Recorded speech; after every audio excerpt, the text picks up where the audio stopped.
They had told her she was useless. Vera remembered the tribunal. 3 of her own kind sitting above her in silver robes, faces hard as stone. Your body is defective, they had declared. No male would choose you. You cannot bear young. You are a drain on the colony's future.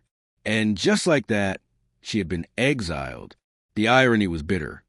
Her body, larger and stronger than any female in her race, made her perfect for work, for survival, but unfit for what they deemed most important: continuation of the species. For 3 years, she wandered between settlements, working for scraps, keeping to the edges of civilization. The stares always followed her. Too big, too broad, too unfeminine.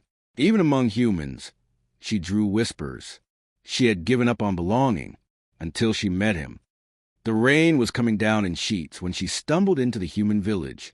She had no destination, just cold hunger and mud clinging to her gray skin. She tried to ignore the people shrinking back from her towering frame, the way children were pulled behind legs as she passed. Then she heard it, a small, sharp cry. She turned and saw a little human girl standing barefoot in the mud, clutching a broken basket of fruit. The downpour plastered her hair to her face. She was sobbing. Vera crouched down instinctively. "Little one?" Her deep voice came out softer than she meant. The girl flinched. Then a man's voice barked from across the square. "Lila, get away from that thing." A man in a worn coat jogged toward them. Dark hair plastered his forehead. His eyes met Vera's, and unlike the others, there was no fear, only curiosity. "She helped me," the little girl sniffled, pointing to Vera. "My basket." The man looked at the ruined fruit, then back at Vera. "Thank you," he said simply. 2 words. No disgust, no pity, just gratitude. Vera didn't know what to do with that. His name was Elias. He was a farmer, living on the outskirts of the village with his daughter. Later that evening, he found her again, sitting beneath an old shed, soaked and shivering. "You'll die out here," he said. "Come inside." She almost refused. She'd been invited in before, only to be ridiculed or used for labor until she was discarded again.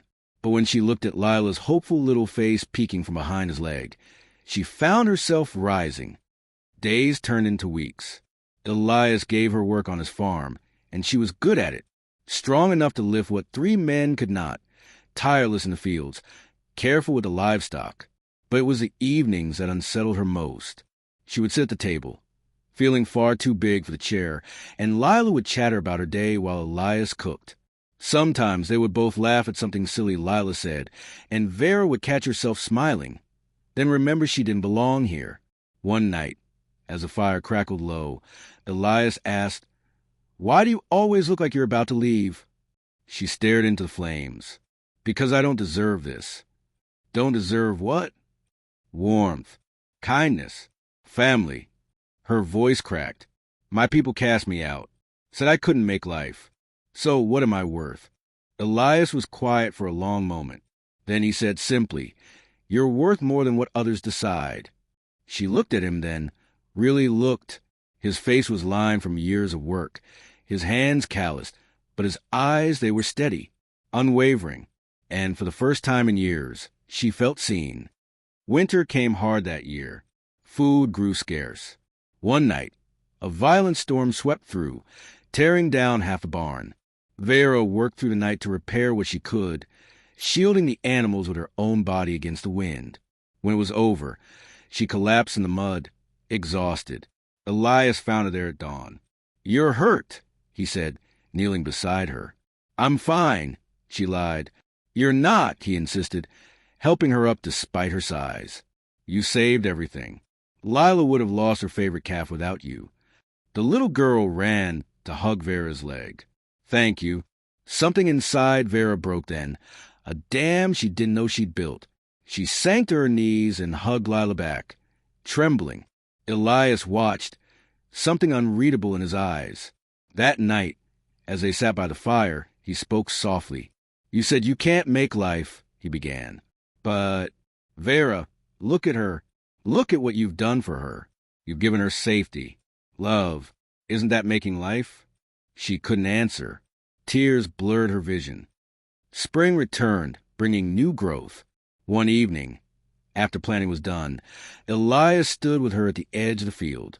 The sky was painted gold by the setting sun. "I've been thinking," he said quietly. "Lila, she calls you Aunt Vera when she talks about you to others. She's happier than I've ever seen her." Vera swallowed hard. "She'll outgrow me. She'll realize what I am." "And what are you?" "A broken thing." Elias stepped closer. "No, you're the strongest person I know. And if you'd let me, I'd like you to stay. As part of this family. Not as help. As you." Her heart pounded. "You would want me? Like this?" He smiled faintly. "Especially like this." She didn't realize she was crying until he reached up so gently to brush the tears from her cheeks.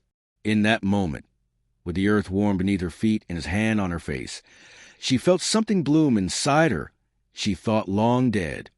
Years later, villagers would whisper about the strange family on the hill, a human farmer, his daughter, and the towering alien woman who lived with them. Some called it unnatural. Others envied the joy that radiated from their home.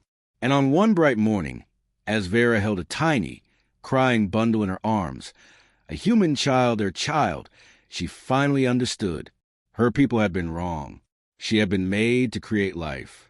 Just not the way they had imagined.